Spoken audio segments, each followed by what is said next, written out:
네, 매일매일 각 분야 전문가들과 함께 생활 속 다양한 궁금증 해결해 보겠습니다.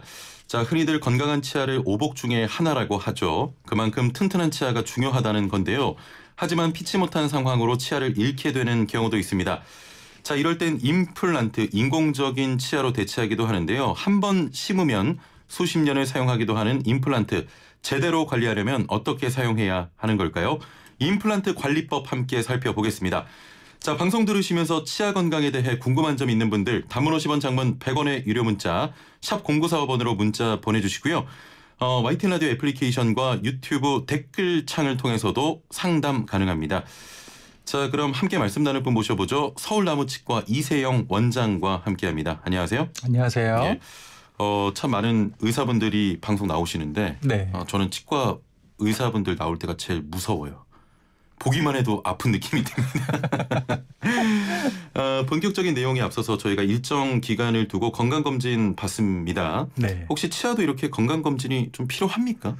아무래도 우리가 정기적으로 스케일링도 하고 충치 검진도 하고 하기 때문에 예. 정기적으로 최소 6개월에서 1년 사이로 오셔서 예. 문제가 없는지 이런 것들 한 번씩 점검해 보시는 거는 중요하다고 생각을 합니다. 예, 네. 그냥 뭐 동네 일반 치과 가서 좀 어떤 상태인지 확인해달라 하면 되는 거죠. 그렇죠. 믿고 오랫동안 한 군데 쭉 가실 수 있는 병원을 이제 가시면은 제일 좋을 것 같긴 했습니다. 예, 알겠습니다. 방송을 좀 많이 안 하셨다고 제가 들어서 네. 예, 좀 긴장을 하고 계신 것 같은데 네. 마이크는 정중앙으로.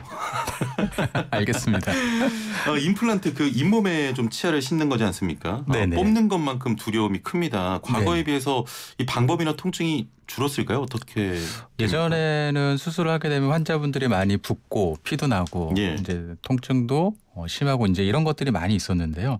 최근에는 이제 뭐 여러 가지 재료들이 좀 좋아지고 막 이래서 예. 그런 것들이 조금 많이 개선이 된 것 같습니다. 특히 예전에는 환자분 본인 뼈를 떼다가 이식을 많이 하고 그랬었는데 예. 최근에는 인공뼈나 이런 것들이 워낙 좋아지다 보니까 이제 그런 것도 큰 영향 중에 하나고요. 예. 또 하나는 임플란트가 이제 표면이나 디자인이나 이런 것들이 많이 개선이 되다 보니까 염증이나 이런 것들에 대해서도 방어를 많이 하게 되고 그러니까 나중에 뭐 관리도 잘 되시게 되고 하기 때문에 전체적으로 걸리는 시간이나 이런 것들도 많이 이제 줄어들고 통증도 많이 개선이 된 것 같습니다. 예. 지금 유튜브로 한 애청자 분께서는 카메라가 저기 있습니다. 우리 원장님께 좀 정면을 보고 해달라고. 저를 너무 사랑하시나 봐요. 저만 보고 말씀하시는데 네. 카메라가 저 중앙에 있기 때문에 네. 정면 쪽 보고 편하게 말씀해 주시면 될 것 같고요. 네. 혹시 그 임플란트 할 수 없는 사람도 있는지 궁금해요. 뭐 건강상의 이유 때문에 임플란트가 불가능한 분들도 계십니까? 근데 이제 그 어르신들 중에서 보통 당뇨나 고혈압 같은 것들 많이들 갖고 계신데 그런 예. 것들이 이제 컨트롤이 되고 계시는 분이라고 하면은 사실은 임플란트 수술하는데 큰 문제가 있거나 그런 건 아니신 것 같아요. 예. 근데 국소적으로 사실은 임플란트를 못 하는 경우가 임플란트를 심어야 될 곳에 뼈가 충분치 않아서 못 하시는 경우가 사실 현실적으로 조금 더 많은 것 같습니다. 예. 예를 들면 원래 치아가 있어야 될 곳에 뼈가 100이 있었다라고 하면은 보통 그 정도의 뼈를 갖고 오시는 분들은 굉장히 드무시고요. 한 70%에서 80% 정도의 뼈만 남아 있더라도 수술을 하거나 이런 것들은 굉장히 쉽고 뭐 시간도 얼마 안 걸리는데 예. 예를 들면 한 50% 정도다. 그러면 이제 수술이 조금 복잡해지게 될 것 같고요. 예. 경우에 따라서는 치아를 너무 방치한 지가 오래돼서 뼈가 한 20%에서 30%밖에 안 남아 있을 경우에는 수술이 정말 어려워지거든요. 예. 그러면은 그런 경우에는 대체적으로 임플란트 대신에 틀니를 하시는 경우도 있고 이제 그래서 이제 그런 경우가 현실적으로 임플란트를 못 하시는 경우가 되지 않을까 싶습니다. 예. 지금 뭐 유튜브로 킴 엔젤님께서는 원장님 훈훈하시다고 하시고 김영민님께서는 원장님 목소리 좋아요 하셨는데 지인들이 좀 투입된 것으로 보입니다. 저 모르시는 분인데 죄송합니다. 예. 임플란트 시술을 할 수 있는 연령대도 궁금한데 이 어린 아이들의 경우는 성장 중이잖아요. 네네. 그래서 일부 수술은 어느 정도 잘하면 하라고 하는데 영구치가 자란 후에 충치 등으로 치아를 뽑게 되면 네. 어느 정도 나이부터 임플란트를 해도 되는 겁니까? 임플란트라고 하는 게 이제 결국은 뼈에 고정이 돼 있기 때문에 예. 성장이 완료되기 전에 임플란트를 심게 되면 성장이 완성된 후에는 임플란트의 위치가 상대적으로 바뀌기 때문에 예. 보철적으로 맞질 않게 되는 경우가 많거든요. 그래서 아무래도 이제 성장 중인 어린이들이나 이런 경우에는 다른 방법을 통해서 임플란트가 아닌 다른 방법을 통해서 보철을 해서 예. 심미적인 어떤 니드를 맞추는 게 좋을 것 같고요. 불가피한 경우에도 임플란트 한 고등학생 정도 때 하는 경우 있거든요. 이제 그렇게 되면은 이제 성장이 완료된 다음에 임플란트는 그대로 두고 상부에 있는 보철만 바꿔서 이렇게 또 심미적으로 맞추는 경우도 있고 그래서 경우에 따라서는 뭐 임플란트를 하는 경우도 불가피하게 있긴 합니다. 아 그렇군요. 네. 격한 운동이나 충치 등으로 치아를 뽑은 후에 임플란트를 하지 않는 경우도 있습니다. 그런데 이렇게 지내도 큰 불편함은 없다 이런 분들도 계신데 의학적으로는 문제가 없습니까? 뭐 이제 경험적으로 보면은 대부분 임플란트 뭐 치아가 2개 이상 뭐 다수로 상실됐을 경우에는 이제 저작 기능에 이제 문제가 생기고 이제 하기 때문에 문제가 생길 것 같은데 뭐 경우에 따라서는 환자분들 중에서 치아는 다 있는데 최후방 구치 하나만 없는 경우가 있거든요. 예. 근데 그런 경우에 또 치아가 뼈도 굉장히 남아있는 뭐 그런 것들이 부족하고 그런 경우에는 임플란트를 뭐 적극적으로 권하지 않는 경우도 있습니다. 근데 예. 이제 그런 경우가 아닌 이상 치아가 중간에 빠져 있거나 뭐 2개 이상의 다수의 치아가 빠져 있거나 그렇다라고 하면은 결국은 치아가 없으면은 예. 다른 치아들이 이게 되고 정출되면서 치주염도 발생하게 되고 또 남아있는 치아들이 기능이 더 많아지기 때문에 결국은 뭐 이게 풍치나 이런 것들이 좀 가속화될 수 있거든요. 그래서 원래대로 치아 개수만큼 이를 회복을 하시는 게 원칙적으로는 맞지 않을까 그렇게 설명을 드리고 있습니다. 아니 제 주변에도 신경 치료까지 다 받고 네. 임플란트를 해야 되는데 안 하시는 분들이 계시거든요. 네네. 그러면 그 구멍이 좀 뚫려 있잖아요. 신경 치료하고 나셔서. 네네. 그렇게 되면 문제가 없습니까? 신경 치료하고 나면 치아가 마르기 때문에 이를 씌워놔야 되거든요. 그래서 만약에 씌우지 않으면은 치아가 파절이 되거나 그렇게 되면은 결국은 또 치아를 발치를 하고 임플란트를 하셔야 될 수 있기 때문에 신경 치료를 일단은 마무리를 해서 크라운 치료 보철까지는 완성을 하시는 게 좋지 않을까 싶으세요. 알겠습니다. 네. 오늘 상담들이 굉장히 많이 들어옵니다. 그 뜻은 우리 원장님께서 너무 편하게 지금 대답을 잘 해주시는 것도 있고 확실히 좀 우리 슬라생 애청자 좀 그룹이 드러나는데 오늘 주제가 임플란트 관리법이다 보니까 아무래도 좀 연세 있으신 분들이 많이 들으시는 것 같습니다. 제가 또 유독 좀 연세 있으신 분들에게 인기가 많아서 자 계속해서 문자 보내주시고요. 잠시 뒤에 상담 이어가 보도록 하겠습니다. 임플란트 한 번 하면 거의 뭐 평생 사용하는 겁니까? 어떻습니까? 근데 이제 환자분들에게 이제 이런 요거를 설명을 항상 드리는데 반영구적이라고 표현을 드리거든요. 왜냐하면 아무리 임플란트가 기술이 좋아지고 여러 가지로 발전을 했다고 해도 내가 처음에 가지고 태어난 치아보다 좋을 수는 없거든요. 근데 이제 결국은 그 치아도 분명히 빠지게 되는 원인이 있었을 텐데 분명히 관리 소홀이나 이런 것들이 분명히 따라왔을 거예요. 그래서 환자분들한테 설명을 드리기로는 이게 치아가 새로 하나 생겼다 이렇게 생각을 하시고 이게 관리가 잘 되면 뭐 평생 잘 쓰실 수 있지만 그렇지 않으면 언제든지 또 문제가 생겨서 치아가 빠지는 경우도 생기니까 정기적으로 관리를 잘 하셔라 이런 말씀을 드리고요. 또 하나는 시간이 지나면 잇몸뼈도 이제 나이를 먹기 때문에 잇몸뼈가 내려가게 되거든요. 그러면 보철이나 이런 것들이 시간이 지나면 음식물이 안 끼던 것들이 갑자기 이제 어느 순간 몇 년이 지나 음식물 같은 것들이 끼는 경우가 있습니다. 그러면은 임플란트 자체는 문제가 없다라고 하면은 그 위에 있는 상부 보철만 새로 만들어서 보철의 모양을 새로 좀 바꿔주면은 음식물이 또 안 끼기 개선을 할 수가 있고요.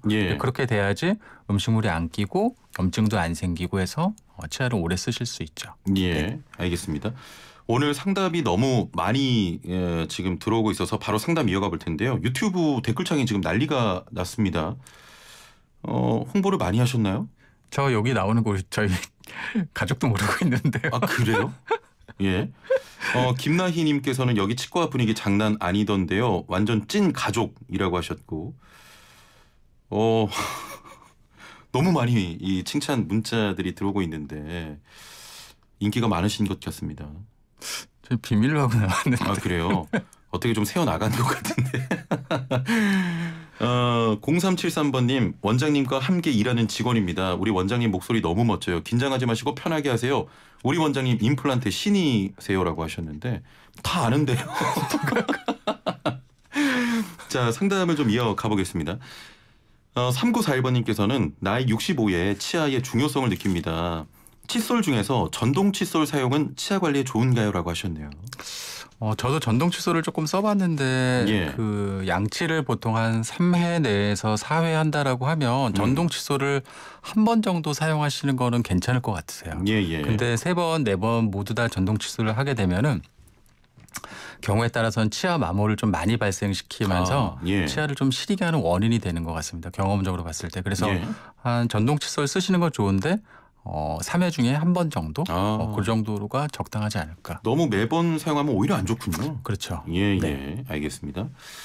4715번님 충치 치료 후 금으로 떼운 치아를 다시 떼워야 하는 기간이 있는 건가요? 있다면 기간이 대략 몇 년 정도인가요? 라고 하셨네요. 금으로 떼온 경우가 보통 치아가 세라믹이나 레진 같은 경우는 깨지기 때문에 마진이 드러나는 경우가 많거든요. 하지만 예. 금은 이렇게 넓게 퍼지는 성질이 있기 때문에 웬만하면은 관리만 잘 되면 뭐 다른 재료보다 탁월하게 오래 가거든요. 그래서 뭐 문제가 없다라고 하면은 뭐 거의 반영구적으로 쓰는 경우도 있고요. 또 크라운도 마찬가지로 씌워놨는데 시간이 지나서 잇몸이 내려가서 마진이 노출이 되는 경우가 있거든요. 예. 근데 이제 마진이 노출이 되는 것 자체는 문제는 아니고요.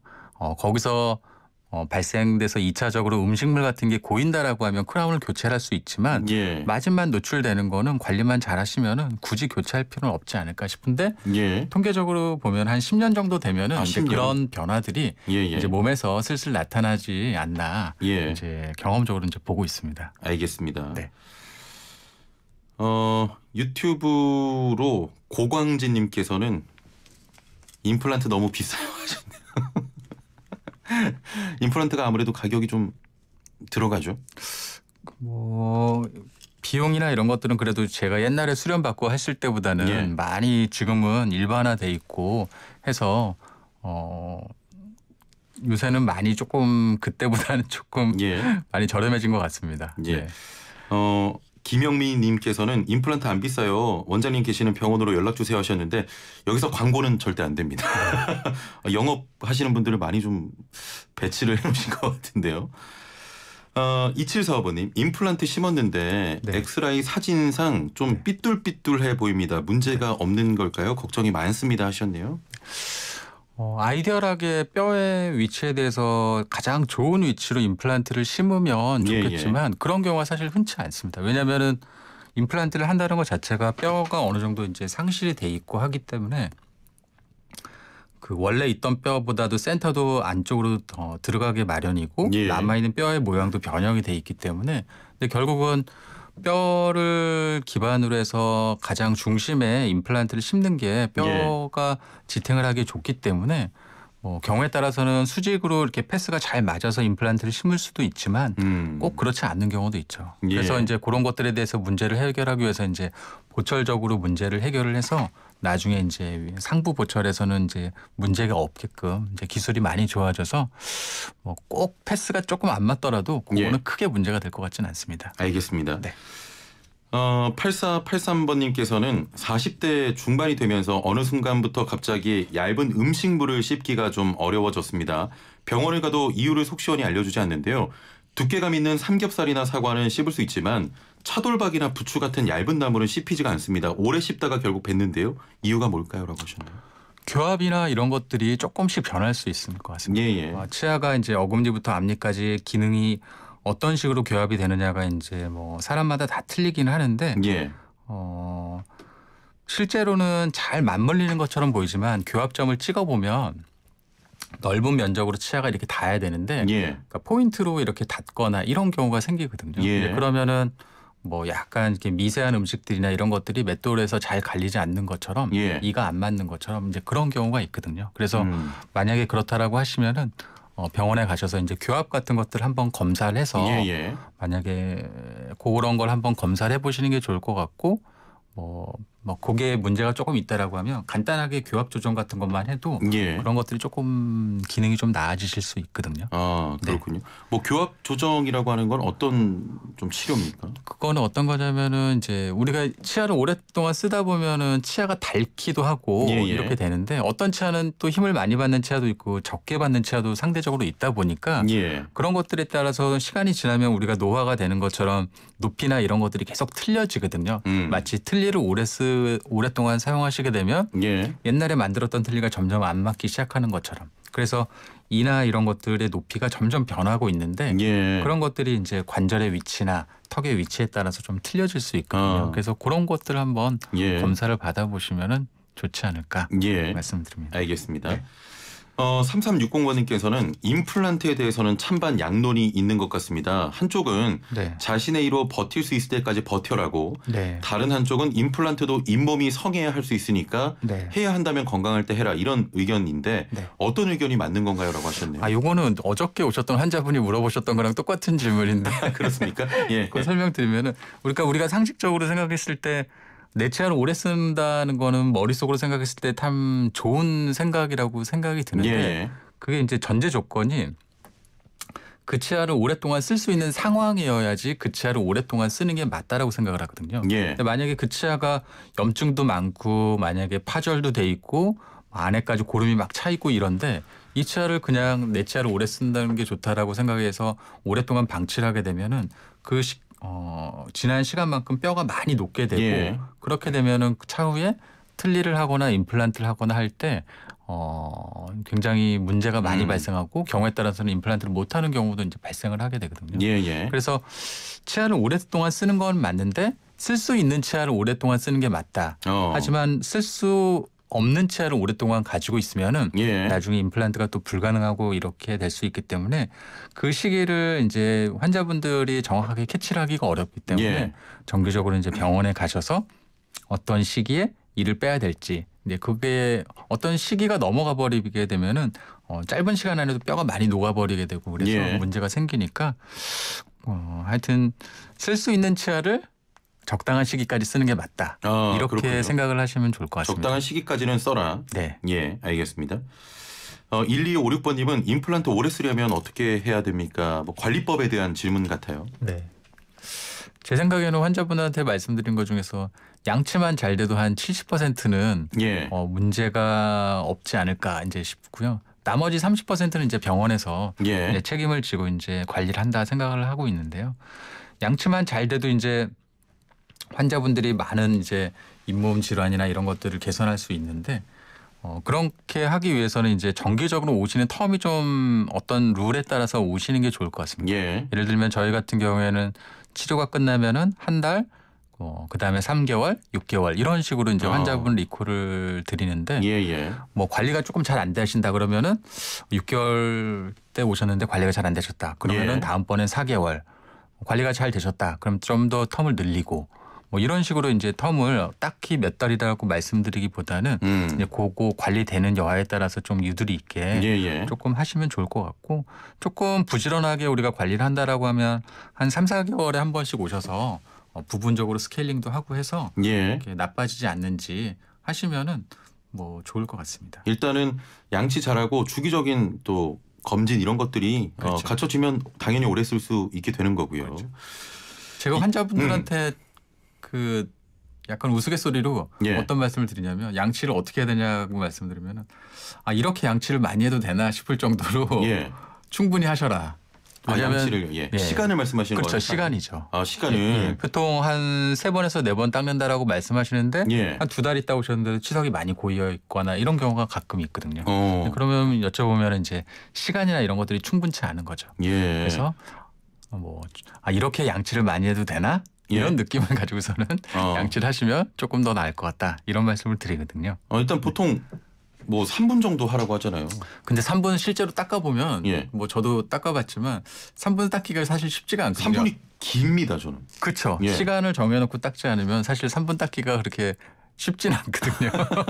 침이고 뭐고 다 흘러내립니다. 근데 제 생각에는 화장실 안에서 닦으면은 3분 닦기가 정말 어려운 것 같아요. 그렇죠. 가지고 밖으로 나와야지 3분을 닦을 수 있을 것 같아요. 예. 일단은 양치는 꽤 길게 하는 게 좋겠고 양치가 가장 치아 건강의 기본이지 않습니까? 그렇죠. 예, 네. 예.